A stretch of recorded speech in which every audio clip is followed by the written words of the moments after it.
नमस्कार, आभार, अभिनंदन, स्वागत है आप सभी का फॉर्मूला गुरु में। मैं हूं विपुल सिंह। फॉर्मूला गुरु में हर हफ्ते हम एक नई थीम के साथ आते हैं जिससे कि आपका पोर्टफोलियो न सिर्फ सुरक्षित रहे बल्कि लगातार बढ़ता रहे।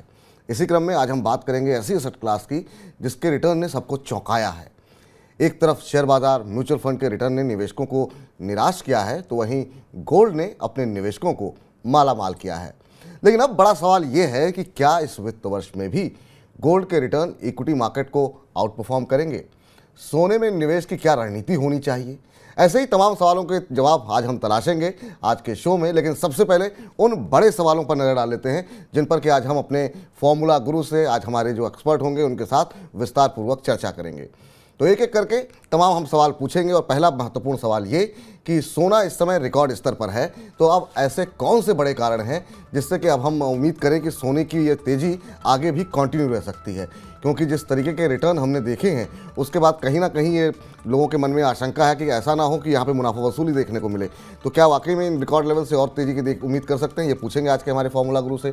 दूसरा सवाल ये कि सोने में निवेश से पहले अर्थव्यवस्था के किन आंकड़ों पर नज़र रखें? अगर आप सोने में निवेश करने जा रहे हैं तो कौन से ऐसे नंबर हैं इकोनॉमी के, इन्फ्लेशन के, जिन पर आपको नज़र रखनी चाहिए? और अगर वो बढ़ रही है तो क्या करना चाहिए, घट रही है तो क्या करना चाहिए? तीसरा महत्वपूर्ण सवाल कि सोने में निवेश के लिए अभी कौन कौन से ऑप्शन उपलब्ध हैं? घर के अंदर हम देखते हैं गहने तो तमाम महिलाएं जो है वो खरीदती रहती हैं, लेकिन इन्वेस्टमेंट के लिहाज से वो कौन कौन से तरीके हैं जहां पर कि आप इन्वेस्टमेंट कर सकते हैं? उन तमाम ऑप्शंस पे हम डिटेल में बातचीत करेंगे। चौथा महत्वपूर्ण सवाल कि तमाम देशों के सेंट्रल बैंक की तरफ से हम देख रहे हैं कि रिकॉर्ड खरीदारी की जा रही है गोल्ड के अंदर। आखिर में इस खरीदारी की वजह क्या है और क्या ये आगे वाले समय में कंटिन्यू रहेगी? और इसके मायने क्या होते हैं कि अगर लगातार सेंट्रल बैंक खरीद रहे हैं गोल्ड तो उसके मायने क्या हैं? इस पर भी करेंगे विस्तार से चर्चा। अगला महत्वपूर्ण सवाल कि भारत में सोने की स्मगलिंग को लेकर के तमाम जो है जिक्र होता रहा है और हमने देखा कि वर्ल्ड गोल्ड काउंसिल में भी इसका जिक्र जो है छिड़ा था जिस तरीके से स्मगलिंग भारत में होती है।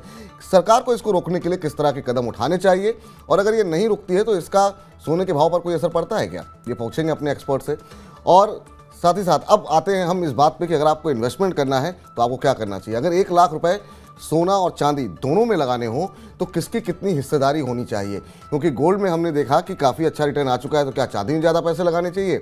और क्या चांदी वाकई में चांदी निवेशकों की करा पाएगी? इस पर हम करेंगे विस्तार से चर्चा। और सातवां सवाल ये कि ETF की तरफ से लगातार हम देख रहे हैं कि बिकवाली देखने को मिल रही है। इसकी वजह क्या है? क्या कारण है इसकी वजह से ETF बिकवाली कर रहे हैं? और कीमतों को निर्धारित करने में क्या ETF की बाइंग या सेलिंग कोई भूमिका निभा पाती है या नहीं निभा पाती है?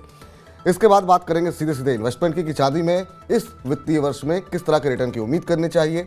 और जो हमारे आज के खास मेहमान होंगी उनसे हम पूछेंगे कि वो टारगेट क्या कुछ दे रही हैं। आखिरी और महत्वपूर्ण सवाल ये कि पिछले 2 सालों में सोना इक्विटी मार्केट को हम देख रहे हैं कि एक तरीके से आउट परफॉर्मेंस कम से कम लास्ट ईयर तो देखने को मिली है। तो क्या इस फाइनेंशियल ईयर में भी हम ये उम्मीद माने कि कायम रहेगी या फिर नहीं रहेगी? ऊपर से प्रॉफिट बुकिंग आएगी? इन तमाम प्रश्नों पर जो है हम विस्तार पूर्वक जो है चर्चा करने वाले हैं। अब चलिए वक्त हो गया है आज की हमारी फॉर्मूला गुरु से आपको रूबरू कराने का। तो आज की हमारी फॉर्मूला गुरु हैं ऑगमेंट गोल्ड की रिसर्च हेड डॉक्टर रनिसा चैनानी जी। रनिसा जी, बहुत बहुत आभार, अभिनंदन आपका इस कार्यक्रम में हमारे साथ जुड़ने के लिए, आज समय निकालने के लिए। मनी 9 के बहुत सारे कार्यक्रमों में आप पहले आ चुकी हैं, फॉर्मूला गुरु में आप पहली बार आ रही हैं। बहुत बहुत शुक्रिया हमारा जो इन्विटेशन था उसको स्वीकार करने के लिए।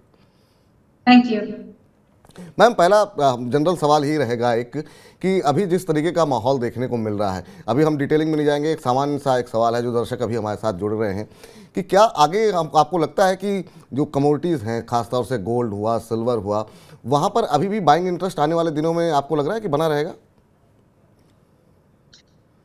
यस विपुल जी, मुझे लग रहा है जिस तरह से पिछले साल रिकॉर्ड हाई इन्फ्लेशन था और यूएस फेड ने जिस तरह से इंटरेस्ट रेट्स बढ़ाए हैं, 500 बेसिस पॉइंट्स जितने इंटरेस्ट रेट एक साल में बढ़ चुके हैं, तो इसकी वजह से काफी डिस्ट्रक्शन हुआ है यूएस में और बाकी के हिस्सों में भी।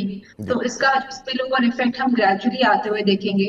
और हमने मार्च मंथ में ऑलरेडी देखा कि बैंकिंग क्राइसिस की शुरुआत हो चुकी है। तो जब भी यूएस में इंटरेस्ट रेट्स इस तरह बढ़ते हैं तेजी से, तो मैं कह रहा था कि मैं काम करता हूं कि जो हमने सीरीज ऑफ क्वेश्चन बनाए हुए हैं उससे ही शुरुआत करते हैं ताकि जो है जो हमारे दर्शक हैं वो एक एक प्रश्न का उत्तर समझ सकें।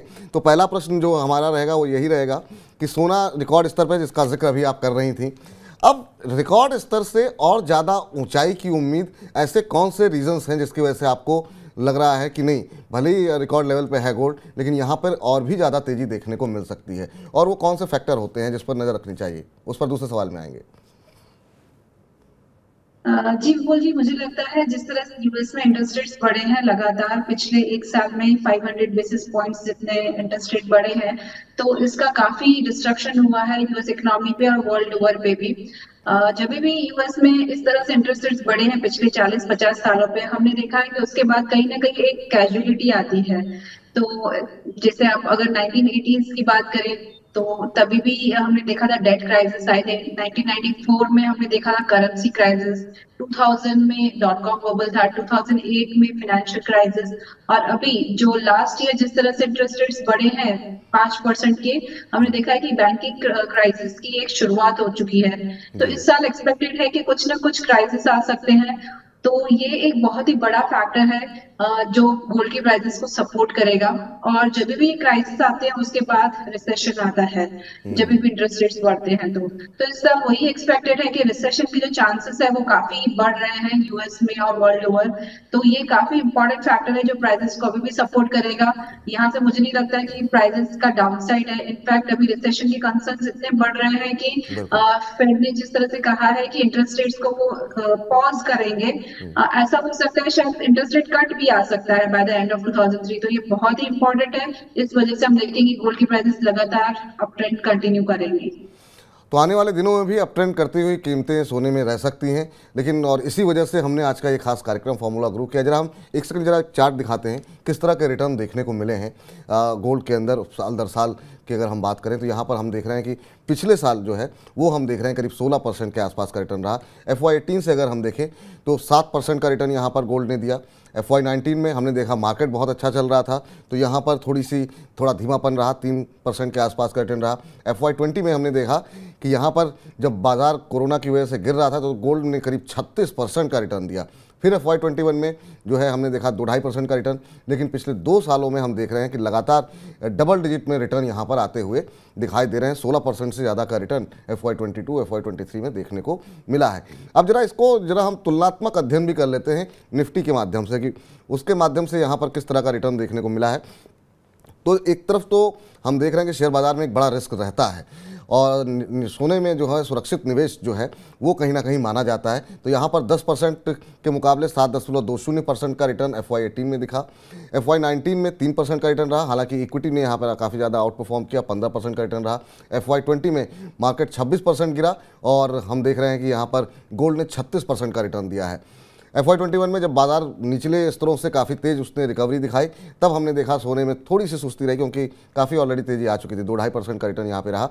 FY22 में 19% का रिटर्न निफ्टी ने दिया, 16.5% का रिटर्न गोल्ड ने दिया। और इस साल तो पूरी तरीके से आउट परफॉर्मेंस देखने को मिली। निफ्टी अब हम देख रहे हैं कि ऑलमोस्ट 1% के आसपास का निगेटिव रिटर्न रहा है, लेकिन 16% से ज़्यादा का रिटर्न यहाँ पर देखने को मिला है। तो ये हम चाह रहे थे कि आंकड़े आप लोगों को दिखा दिए जाएँ। चलिए अब अगले प्रश्न की तरफ आते हैं, और अगला प्रश्न ये है मैम कि जैसा कि अभी आपने तमाम कारण बताया कि मंदी का खतरा मंडरा रहा है, इस वजह से जो है गोल्ड के अंदर जो है और तेज़ी की उम्मीद की जा सकती है। आपसे ये समझना चाहेंगे कि जब भी जो क्राइसिस होती है, क्या उस क्राइसिस जब भी आती हुई दिखाई दे तो गोल्ड खरीदना शुरू कर देना चाहिए? गोल्ड में इन्वेस्टमेंट करने से पहले इकोनॉमी के कौन से नंबर्स ऐसे हैं जिसको कि नज़र रखनी चाहिए और कहाँ पर जो है आपकी जो इन्वेस्टमेंट है उसको रोक देना चाहिए कि अब हो सकता है थोड़ी गिरावट देखने को मिले? जी, आपने जिस तरह से बताया कि गोल्ड ने काफी आउट परफॉर्म किया है दूसरे एसेट क्लासेस से। आप पिछले 20-25 साल का भी एवरेज देखेंगे तो हमने हर साल एवरेज 12% का CAGR रिटर्न गोल्ड में आते हुए देखा है इंडियन प्राइसेस में। तो लगातार उसमें आप एक तरह से बाइंग करते रहेंगे हर महीने, तो वो एक बेटर मेथड होता है, उसमें मैं बाद में बात करूंगी। पर जो आप कह रहे हैं कि क्या इकोनॉमिक इंडिकेटर्स को हमें देखना चाहिए, तो सबसे ज्यादा इंपॉर्टेंट चीज जो गोल्ड को इम्पैक्ट करती है वो है डॉलर इंडेक्स। और डॉलर इंडेक्स जो है वो सबसे ज्यादा इम्पैक्ट होता है कि यूएस में किस तरह के इकोनॉमिक डेटा आ रहे हैं, जैसे इन्फ्लेशन है, इंटरेस्ट रेट है, वहाँ का मैन्युफैक्चरिंग डेटा है, या फिर वहाँ के किस तरह से PMI डेटा आ रहे हैं, एम्प्लॉयमेंट किस तरह से है रिपोर्ट। तो ये सब डेटा डॉलर इंडेक्स को इम्पैक्ट करते हैं और उसका इनवर्स कोरिलेशन गोल्ड पे होता है। तो डॉलर इंडेक्स हम लगातार देख रहे हैं कि पिछले 3-4 महीने से गिर रहा है। एक लेवल था 114 का, वो टच करके अभी 102 के आसपास आ चुका है। इस वजह से हमने गोल्ड की प्राइसेस में तेजी देखी है। और जो इकोनॉमिक डेटा है, manufacturing data, PMI data, employment data, वो लगातार पिछले 5-6 महीने से खराब आ रहे हैं। दैट आर बिलो 50 नंबर्स, जो एक खराब नंबर कहा जाता है। और एक सबसे इम्पोर्टेंट नंबर जो डेटा जो मैं देखती हूँ वो है लीडिंग इकोनॉमिक इंडेक्स। वो एक ऐसा इंडेक्स है जो हमें बताता है कि यूएस में रिसेशन आ रहा है कि नहीं आ रहा है। पिछले 40-50 सालों में बहुत ही सही उस डेटा ने हमें बताया है कि रिसेशन आ सकता है कि नहीं। जब भी वो इंडेक्स 0 के नीचे जाता है तो मतलब रिसेशन आएगा। और इस साल अभी हम देखें तो -5 ऑलरेडी आ चुका है ये इंडेक्स। तो मुझे लगता है कि recession is very evident in 2023। और जितने भी सिनारियोस होते हैं जो गोल्ड की प्राइसेस को इम्पैक्ट करते हैं, चाहे वो जियोपॉलिटिकल टेंशन हो या मॉनेटरी टाइटनिंग हो, मॉनेटरी लूजिंग हो, कुछ भी हो, सबसे ज्यादा जो इम्पैक्ट करता है, सबसे ज्यादा पॉजिटिव फैक्टर जो है गोल्ड के लिए, वो होता है रिसेशन कंसर्न्स, जो इस साल हम देख रहे हैं मंडरा रहा है। इस वजह से गोल्ड की प्राइसेस को काफी अच्छा बूस्ट मिल रहा है, सपोर्ट मिल रहा है, और सेंट्रल बैंक जो है बड़ी बड़ी मूवी बाइंग कर रही है। जी, चलिए इस पर भी हम आएंगे कि सेंट्रल बैंक आखिर में बाइंग कर क्यों रहे हैं। लेकिन आपसे ये जानना चाहेंगे कि अभी के लिए मान लीजिए, जब आपने बताया हमारे दर्शकों को कि जो रिटर्न हम पहले देखे हैं आगे भी रिकॉर्ड ऊंचाई के बाद भी तेज़ी रहेगी, तो कौन कौन से वो ऑप्शन हैं जो कि अवेलेबल हैं गोल्ड में इन्वेस्टमेंट के लिए? क्योंकि अभी भी तमाम जागरूकता फैलाने के बावजूद भारतीय परिवारों में गोल्ड में गहनों के लिए ज़्यादा इन्वेस्टमेंट किया जाता है, बेटी की शादी के लिए इन्वेस्टमेंट किया जाता है, लेकिन इससे रिटर्न की उम्मीद के लिए बहुत कम लोग जो है निवेश करते हैं। और ख़ासतौर से कभी कभार जरूर लोग सोना गिरवी रख करके लोन लेने के लिए इस्तेमाल कर लेते हैं। लेकिन और कौन कौन से विकल्प मौजूद हैं फिजिकल गोल्ड लेने के अलावा, जिसमें लोगों की तरफ आप ध्यान आकर्षित करना चाहेंगे? आपने बिल्कुल सही कहा कि इंडियंस को फिजिकल गोल्ड का बहुत ही लस्टर रहता है, बट उसके अलावा आजकल पिछले 10-15 सालों में कई विकल्प आ चुके हैं। सबसे पहले है गोल्ड ETF, जो 2007 में शुरू हुआ था। 2015 में हमने देखा कि सॉवरेन गोल्ड बॉन्ड्स की शुरुआत हुई थी। इस तरह से MCX पे फ्यूचर एंड ऑप्शंस है जो 2004 में शुरू हुए थे। तो लास्ट 15-20 सालों में हमने देखा है कि ये ऑप्शंस आए हैं। और सबसे इम्पोर्टेंट जो अभी लेटेस्ट एक विकल्प है वो है डिजिटल गोल्ड। वो पिछले 7-8 सालों से इंडिया में है, बट कोविड के बाद जब लोग ज्वेलर्स के पास जा नहीं सकते हैं, जाके ज्वेलरी खरीद नहीं सकते हैं या बाहर से कॉइन्स खरीद नहीं सकते हैं, तो डिजिटल गोल्ड एक ऐसा माध्यम है जहाँ पे आप गोल्ड में बहुत आसानी से घर बैठे भी इन्वेस्टमेंट कर सकते हो और एज लो एज 1 रुपी भी इन्वेस्टमेंट कर सकते हैं।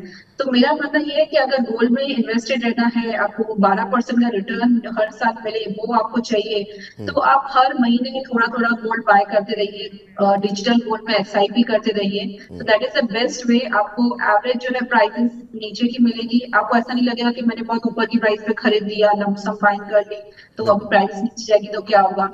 वो आपको टेंशन की जरूरत नहीं है। अब डिजिटल गोल्ड में SIP कीजिए, जहाँ पे आप हर महीने थोड़ा थोड़ा अमाउंट जो आपको सही लगता हो, 500-1000 रुपए भी आपको करने हो तो वो भी आप कर सकते हैं। इतनी छोटी अमाउंट से भी इन्वेस्टमेंट करते रहिए, बट आप जब उसका लॉन्ग टर्म देखेंगे 5 साल में, 4-5 साल में बहुत अच्छे आपको रिटर्न्स मिलेंगे। So that is what I suggest कि आप डिजिटल गोल्ड में SIP कंटिन्यू कीजिए। डिजिटल गोल्ड में SIP करें। सोवरेन गोल्ड बॉन्ड पे आपकी राय जानना चाहेंगे मैम, इस विकल्प को आप कैसे देख रही हैं? क्योंकि एक तो सुरक्षित रिटर्न की गारंटी वहाँ पर रहती है 2.5% के आसपास की, और क्या कुछ इसके लाभ हैं? और इसके बारे में हालांकि काफ़ी लोग अवेयर हुए हैं निश्चित रूप से, लेकिन अभी जिस तरह का पेनिट्रेशन होना चाहिए उस तरह का पेनिट्रेशन नहीं है। आप इसके बारे में क्या कुछ कहना चाहेंगे हमारे दर्शकों से?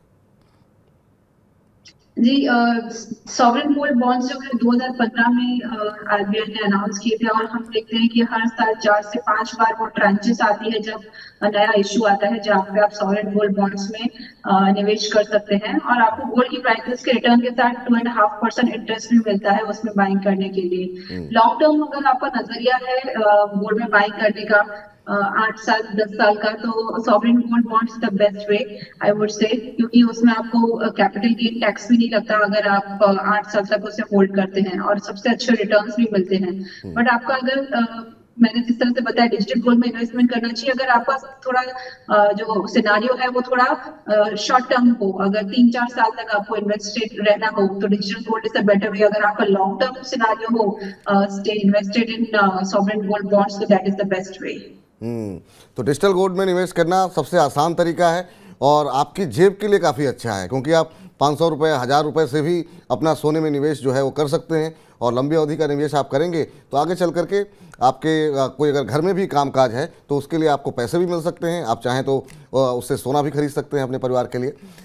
इस बीच मैम हम देख रहे हैं कि सेंट्रल बैंक की तरफ से काफ़ी ज़्यादा बाइंग की जा रही है, वो चाहे चाइना की बात हो, वो चाहे हम देख रहे हैं जापान में काफ़ी ज़्यादा बाइंग देखने को मिल रही है। तमाम देश जो है वो इस समय बड़ी रिकॉर्ड बाइंग कर रहे हैं। ये क्या बड़ी रीज़न, आप इसके क्या मानती हैं? क्या ये मंदी का खतरा ही है जो लोगों को लग रहा है कि बाकी जगहों का पता नहीं है? करेंसी के बारे में हम देख रहे हैं जिस तरीके से डॉलर जो है वो अप्रिशिएट कर रहा है, तो लोगों को सबसे सुरक्षित जगह क्या सोना ही लग रही है? जी, सेंट्रल बैंक जो है हमेशा से ही गोल्ड में अपना निवेश करती है, पर आप अगर ओवरऑल अगर देखोगे नेट पोजीशंस उनकी पिछले हिस्टोरिकली हम देखें तो 1990 से लेकर 2010 तक, ये 20 साल की पीरियड में हर साल सेंट्रल बैंक जो है नेट सेलर्स रही थी। हर साल 400 से 500 टन जितना सेलिंग करते थे। कुछ कंट्रीज की सेंट्रल बैंक ने बाइंग किया और कुछ ने सेलिंग किया था, पर जो नेट होता था वो सेलिंग था। बट 2010 से जो ट्रेंड है वो चेंज हो चुका है। हम हर साल देख रहे हैं कि 500 से 600 टन जितना बाइंग हो रही है नेट। तो पिछले साल जिस तरह से रिकॉर्ड हाई इन्फ्लेशन था, जो किसी ने एक्सपेक्ट नहीं किया था, तो इस वजह से लास्ट ईयर हमने देखा सेंट्रल बैंक ने रिकॉर्ड बाइंग की गोल्ड में। 1136 टन जितना गोल्ड बाय किया था ओवरऑल सारे वर्ल्ड के सेंट्रल बैंक ने मिलकर, ये रिकॉर्ड लेवल था। इस साल में एक्सपेक्टेड है इतना हाई लेवल नहीं, but at least second high record levels पे हम टच कर सकते हैं, क्योंकि अभी भी कंसर्न्स काफी बने हुए हैं। क्राइसिस की अभी भी काफी अच्छी कंडीशन है, रिसेशन के कंसर्न्स हैं। तो इस साल भी एक्सपेक्टेड है एटलीस्ट 600-700 टन जितना तो सेंट्रल बैंक से बाइंग आएगी। क्यों बाय करते हैं वो गोल्ड? बिकॉज वो डाइवर्सिफाई करना चाहते हैं अपने ओवरऑल बैलेंस शीट को। अगर आप सेंट्रल बैंक की बैलेंस शीट देखेंगे तो वो उसमें 60% जितना अभी डॉलर होता है करेंसी, 20% जितना यूरो करेंसी होता है, 15% जितने दूसरे करेंसीज हैं और 4 से 5% ही सिर्फ गोल्ड है। तो वो चाहते हैं जिस तरह से डॉलर की वैल्यू कम हो रही है तो उनकी जो बैलेंस शीट है वो थोड़ा डाइवर्सिफाई हो जाए, तो इस वजह से वो गोल्ड में इन्वेस्ट कर रहे हैं। और countries like India, China, UK, जहाँ पे सिर्फ 4 से 5% उनका एलोकेशन गोल्ड में है, तो वो ग्रेजुअली उस एलोकेशन को बढ़ाना चाहते हैं, इसलिए ज्यादा से ज्यादा बाइंग कर रहे हैं। और इसी वजह से हम देख रहे हैं कि गोल्ड की प्राइसेस को काफी सपोर्ट भी मिल रहा है। मैम अगर देखें, जैसा कि अभी हमने जो शुरू में सवाल बताए थे उसमें भी इसका जिक्र था, भारत में गोल्ड स्मगलिंग एक बड़ा कंसर्न है और हम देख रहे हैं कि सरकार की तरफ से भी काफ़ी कदम उठाए जा रहे हैं, लेकिन ये रुक नहीं पा रही है। WHO में भी हमने देखा कि इस बात का जिक्र किया गया, जिस तरीके से 2022 में काफ़ी बड़ी संख्या में स्मगलिंग के मामले सामने आए। इससे क्या कुछ असर पड़ता है? और दूसरा सवाल ये कि इसको रोकने के लिए सरकार को क्या कुछ तरह के कदम उठाने चाहिए, और अगर इस पर रोक नहीं लगती है तो इसका इम्पैक्ट किसी तरीके से प्राइसेस पे या किस इकोनॉमी पे कैसे देखती हैं आप? जी, आपने बिल्कुल सही कहा कि स्मगलिंग बहुत बड़ा कंसर्न है। जिस तरह से गोल्ड के इंपोर्ट्स जो है हमारे फिजिकल डेफिसिट के लिए एक बड़ा प्रॉब्लम है। हम रिकॉर्ड बाइंग करते हैं, हर साल 700 से 800 टन जितना गोल्ड इंपोर्ट करते हैं, क्योंकि हमारी खुद की माइंस नहीं है और हमारा कंजम्पशन इतना ज्यादा है गोल्ड का कि इतना इंपोर्ट करना पड़ता है। बट इस वजह से जो गवर्नमेंट ने काफी ड्यूटीज लगाई हुई है। अभी इंडिया में आप देखें तो 15% जितनी इंपोर्ट ड्यूटी है और उसके ऊपर 3% जितना GST लगता है, तो 18% जितना हमारा डिफरेंस है अगर आप यहाँ पे इंडिया में गोल्ड खरीदते हैं और बाहर से कोई और कंट्री में गोल्ड खरीदते हैं। तो यही सबसे बड़ा कंसर्न है जिस वजह से स्मगलिंग होती है। लोग कई तरीके अपनाते हैं बाहर से गोल्ड स्मगल करने में, और सबसे ज्यादा जहाँ से गोल्ड स्मगल होता है वो है थाईलैंड से, बांग्लादेश से, दुबई से और काफी गल्फ कंट्रीज से जो नियर बाय नेबरिंग कंट्रीज है इंडिया की। सो इतना गोल्ड स्मगल होता है इंडिया में लगभग 350 टन। तो जितना हम कंजम्पशन एक्चुअली करते हैं 700 से 800 टन, 350 टन और स्मगल होता है। तो ऑलमोस्ट 30% जितना गोल्ड हमारा जो कंजम्पशन है वो हमारा स्मगल गोल्ड होता है। तो अगर गवर्नमेंट को इसे रोकना है या कम करना है तो उन्हें भी पता है, इनको जो इम्पोर्ट ड्यूटी का जो ये डिफरेंस है वो कम करना पड़ेगा। जो 15% की ड्यूटी है इसे घटाना पड़ेगा, 10%, 5% करना पड़ेगा, तभी हम देखेंगे कि स्मगलिंग जो है वो कम होगी। अदरवाइज काफी ये एक मुद्दा है जो सब फेस कर रहे हैं। जी, और इस बार बजट में उम्मीदें भी थी, काफ़ी थी कि शायद हो सकता है कि इंपोर्ट ड्यूटी गोल्ड पे घटाई जाएगी, निगाहें लगी हुई थी, लेकिन शायद उतना महत्वपूर्ण नहीं लगा वित्त मंत्री जी को, तो उन्होंने इस बार तो खैर नहीं ऐसा किया है। अब आगे देखते हैं क्या होता है इसको लेकर के। लेकिन अब धीरे धीरे जो है अब निवेश की तरफ बढ़ते हैं और आपसे ये जानना चाहेंगे कि अगर 1 लाख रुपए सोने और चांदी में लगाने हो तो किसकी कितनी हिस्सेदारी होनी चाहिए? कि मान लीजिए अगर 1 लाख रुपए का निवेश करना है तो ज़्यादा गोल्ड खरीदें, क्योंकि गोल्ड का ट्रैक रिकॉर्ड 2 साल का काफ़ी अच्छा दिखाई दे रहा है। ज़्यादा सिल्वर खरीदें कि गोल्ड के मुकाबले सिल्वर ने खराब रिटर्न दिया है, तो यहाँ पे तेज़ी की रिकवरी ज़्यादा उम्मीद कर सकते हैं। अगर एलोकेशन अगर एक करना हो तो आप किस तरीके से करेंगे? जी, मैं कहूँगी अगर आपका जो ओवरऑल अगर पोर्टफोलियो है उसमें से एटलीस्ट 15 to 20% जो आपका एलोकेशन है वो गोल्ड सिल्वर में होना चाहिए। बाकी आप 80% में डेट, इक्विटी, कैश, बाकी सब एसेट क्लासेस रख सकते हैं, पर एटलीस्ट 15 to 20% गोल्ड सिल्वर को दीजिए। बिकॉज लगातार जिस तरह से मैंने कहा गोल्ड ने 12% का CAGR रिटर्न दिया है, इवन सिल्वर ने भी 10% का CAGR रिटर्न दिया है पिछले 20-25 सालों में। तो ये दोनों ऐसे एसेट क्लास है जहाँ पे आपको रिस्क भी इतनी नहीं है पर रिटर्न भी अच्छे मिल रहे हैं, तो आप सेफ रहते हैं। एक सेफ हेवन जो आपका रहता है वो गोल्ड सिल्वर में रहता है, और इसका इनवर्स कोरिलेशन भी रहता है इक्विटी मार्केट से। अगर गोल्ड एंड सिल्वर के बीच एलोकेशन करना हो तो आई वुड से 50-50 एलोकेशन करना चाहिए, 50% गोल्ड में, 50% सिल्वर में। बिकॉज कहीं ना कहीं हम देखते हैं कि सिल्वर की प्राइसेस भी जो अगर अंडर परफॉर्म की हुई है गोल्ड की प्राइसेस से तो वो आगे चल के फिर रिकवर हो ही जाती है। अभी आप देखिए गोल्ड की प्राइसेस रिकॉर्ड हाई लेवल पर है इंडिया में और इंटरनेशनली भी, बट सिल्वर की प्राइसेस अभी भी काफी दूर है रिकॉर्ड हाई लेवल से, तो काफी अंडर परफॉर्म किया है। तो मुझे लगता है सिल्वर इनफैक्ट आउट परफॉर्म कर सकता है अभी ग्रेजुअली। तो 50-50% अगर एलोकेशन होगा तो आपको काफी अच्छे रिटर्न्स मिलेंगे। इस साल एटलीस्ट मैं 20% जितना रिटर्न गोल्ड एंड सिल्वर में एक्सपेक्ट कर रही हूँ, तो दोनों में आप इक्वल अमाउंट डिस्ट्रीब्यूट कीजिए। चलिए, टारगेट आपसे हम बिल्कुल कार्यक्रम के आखिर मिलेंगे, लेकिन ये काफ़ी महत्वपूर्ण बात कही कि देखिए अगर आपका जो टोटल पोर्टफोलियो है उसमें से 15 से 20% का निवेश आपका सोने और चांदी में अवश्य होना चाहिए। जैसे मंदी जैसी आशंका, महंगाई जब बढ़ने लगे, ऐसे में आपके पोर्टफोलियो को बैलेंस करने में ये काफ़ी मदद करेगा। अभी मौजूदा स्थिति में देखिए शेयर बाजार पिट रहे हैं लेकिन गोल्ड में अच्छे रिटर्न मिल रहे हैं, तो अगर आपका 20% निवेश इसमें रहेगा तो ज़्यादा बेहतर रहेगा। गोल्ड और सिल्वर में किसको ज़्यादा प्राथमिकता दें, तो रनिशा जी का मानना यह है कि दोनों में 50-50% जो है वो निवेश आपका होना चाहिए। अब गोल्ड और सिल्वर के टारगेट लें उससे पहले एक छोटा सा सवाल जो छूट गया था मैम, जो कि हमने खरीदारी का जिक्र किया, तो हम देख रहे हैं सेंट्रल बैंक तो खरीद रहे हैं लेकिन ETF जो है वो लगातार बिकवाली कर रहे हैं। ये इसके पीछे क्या रीज़न आप देख रही हैं, और इससे जो गोल्ड की प्राइसिंग है उस पर कोई असर पड़ता है क्या, या फिर सेंट्रल बैंक ही डिसाइड करते हैं कि प्राइसेस आगे बढ़ेंगे या फिर प्राइसेस गिरेंगे? तो गोल्ड की जो सबसे ज्यादा इम्पैक्ट करता है फैक्टर वो है डिमांड। देखा जाए तो central bank demand, ETF demand और रिटेल डिमांड, ये तीनों फैक्टर्स देखे जाते हैं जब भी हम गोल्ड की प्राइसेस को किस डायरेक्शन में जाएगी ये देखना हो तो। सेंट्रल बैंक डिमांड काफी स्ट्रांग है गोल्ड की। फिजिकल डिमांड हम देखते हैं कि वो ऊपर नीचे होती रहती है, अगर प्राइसेस बढ़ते हैं तो थोड़ा कम हो जाती है, फिर नीचे आते हैं तो अच्छी डिमांड देखते हैं। जो ETF डिमांड है वो एक लैगिंग इंडिकेटर है। हम देखते हैं कि ETF बायर्स जो होते हैं वो प्राइसेस को तब बाय करते हैं, गोल्ड में तब बाइंग करते हैं जब उनको लगता है कि प्राइसेस स्टेबल हो चुकी है, अब यहाँ से गिरने नहीं वाली है। तो हमने देखा है कि एक रैली आ चुकी है गोल्ड में $2,000 इंटरनेशनली और यहाँ पे 60,000 की लेवल।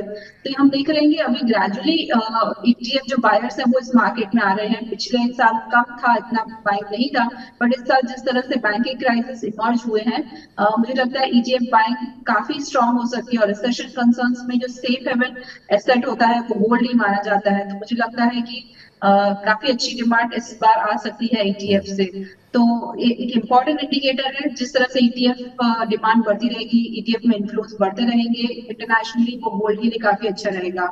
इंडिया में देखें तो ईटीएफ डिमांड इतनी नहीं देखते हैं, क्योंकि काफी जो हमारे यहाँ के प्लेयर्स हैं वो ईटीएफ में इन्वेस्ट नहीं करते, अभी भी इतना मार्केट ग्रूम नहीं हुआ है। ओवरऑल जो मैं बोल रही हूँ 800 टन जितना हम इम्पोर्ट करते हैं, उसमें से अभी आज तक पिछले 15 सालों में सिर्फ 50 टन जितना ही ईटीएफ में इनफ्लोज हुए हैं। तो इंडिया की नहीं बट इंटरनेशनली ईटीएफ इनफ्लोज देखना बहुत जरूरी है, और ग्रेजुअली मैं एक्सपेक्ट कर रही हूँ इस साल में काफी अच्छे इनफ्लोज देखे जा सकते हैं। चलिए, तो रेणुसा जी का मानना है सेंट्रल बैंक तो खरीद ही रहे हैं, आने वाले समय में अब जो है ईटीएफ भी सोने में जो है खरीदारी करते हुए दिखाई देंगे। अब आखिरी के दो प्रश्न हैं जिसके इंतजार के लिए जो तमाम हमारे दर्शक हैं वो कार्यक्रम देखते हैं। तो अब महत्वपूर्ण प्रश्न आप, क्योंकि लोग ज़्यादा रिसर्च करने से ज़्यादा उनका फोकस रहता है कि क्या लक्ष्य रहेगा, तो सबसे पहले चांदी का जिक्र कर लेते हैं। इस फाइनेंशियल ईयर में मैम किस तरह के रिटर्न की उम्मीद आप कर रही हैं, क्यों कर रही हैं, लक्ष्य क्या देख रही हैं, चांदी में पैसे लगाने चाहिए कि नहीं लगाने चाहिए, ईयर एंड पे क्या कुछ टारगेट देख रही हैं आप? मुझे लगता है कि चांदी ने अंडर परफॉर्म किया है गोल्ड को, बट ग्रेजुअली जो इंडस्ट्रियल सेक्टर से डिमांड है काफी स्ट्रांग है चांदी की। 5G टेक्नोलॉजी में, सोलर एनर्जी में और इलेक्ट्रिक व्हीकल्स में जिस तरह से चांदी का यूसेज हो रहा है, और ये जो दोनों के दोनों सेक्टर्स है बहुत ही ग्रूमिंग है, बहुत ही अपकमिंग है, यहाँ पे काफी अच्छी स्ट्रांग डिमांड आ सकती है चांदी की। तो मुझे लगता है जिस तरह से ये इंडस्ट्रियल डिमांड है वो तो है ही है अच्छी, इन्वेस्टमेंट डिमांड भी काफी स्ट्रांग है चांदी की। तो ये प्राइजेस को मुझे लगता है कि एक इंडिया में नया रिकॉर्ड हाई लेवल्स पे लेके जा सकती है।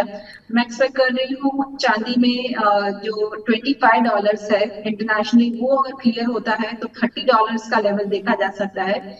इंडियन प्राइसेस में आप देखेंगे तो वो लेवल होगा 75,000 को हम क्लियर करते हैं, तो नेक्स्ट टारगेट जो है मेरा 88 to 90,000 का टारगेट है इस फाइनेंशियल ईयर में। मुझे लगता है जिस तरह से कंसर्न्स बने हुए हैं और रिसेशन के, डिमांड स्ट्रांग है, चांदी $30 की लेवल जरूर टच करेगी, और इंडियन प्राइसेस में हम 88 to 90,000 तक की लेवल देख सकते हैं।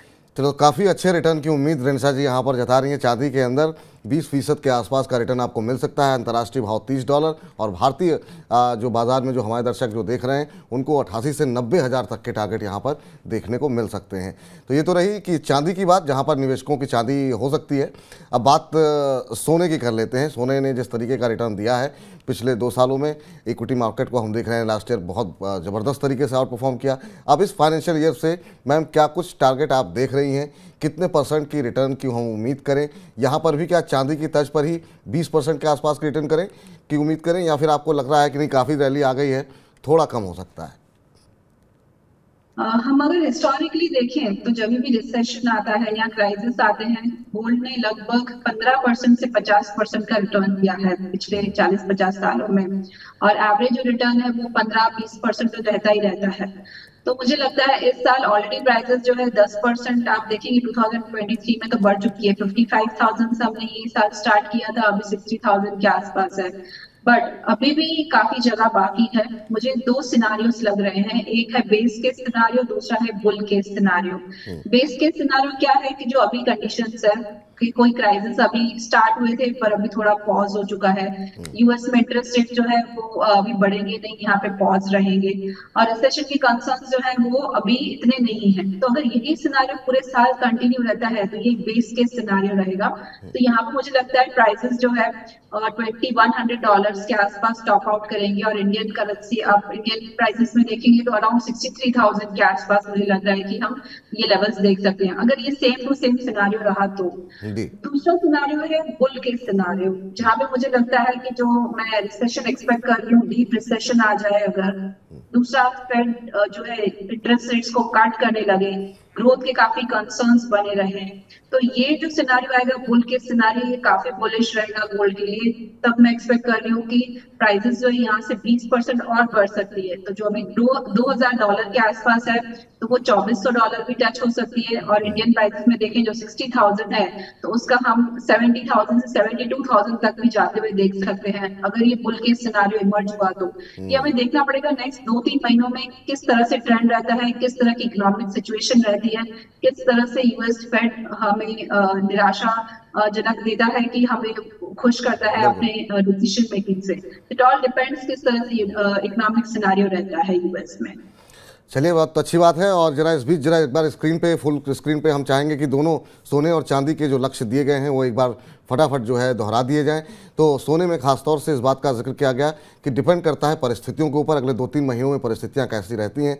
अगर परिस्थितियां और ख़राब होती हैं, अर्थव्यवस्थाएं और गड़बड़ करती हैं, तो वहाँ पर हम देख रहे हैं कि 70,000 तक के स्तर देखने को मिल सकते हैं। लेकिन अगर मौजूदा स्थिति रहती है तो भी यहाँ पर हम देख रहे हैं कि 63,000 रुपये तक के लक्ष्य इस वित्तीय वर्ष के अंत तक देख रही हैं निशा चिनानी जी।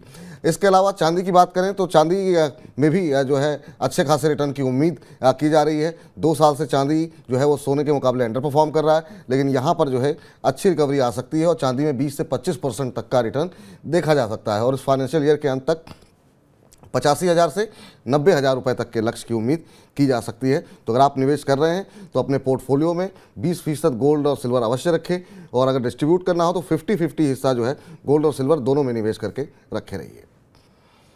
रेणुसा जी, बहुत बहुत शुक्रिया, बहुत बहुत धन्यवाद, बहुत बहुत आभार, अभिनंदन हमारा ये निमंत्रण स्वीकार करने के लिए। उम्मीद करते हैं कि आगे भी आप हमारे इस कार्यक्रम में आती रहेंगी और समय समय पर हमारे दर्शकों का ज्ञानवर्धन करती रहेंगी। Thank you. बहुत बहुत शुक्रिया। तो फिलहाल फॉर्मूला गुरु को समेटने का वक्त हो गया है। अगले हफ्ते आएंगे तो फिर किसी और विषय पर बातचीत करेंगे, इक्विटी मार्केट पे बातचीत कर लेंगे, म्यूचुअल फंड पे बातचीत कर लेंगे। उद्देश्य हमारा ये होता है कि आपकी जेब सुरक्षित रहे, आपका इन्वेस्टमेंट बढ़ता रहे और साथ साथ आपकी समझ भी बढ़ती रहे, क्योंकि समझ है तो सहज है। बने रहिए मनी9 के लिए। मनी9 के साथ फिलहाल के लिए नमस्कार।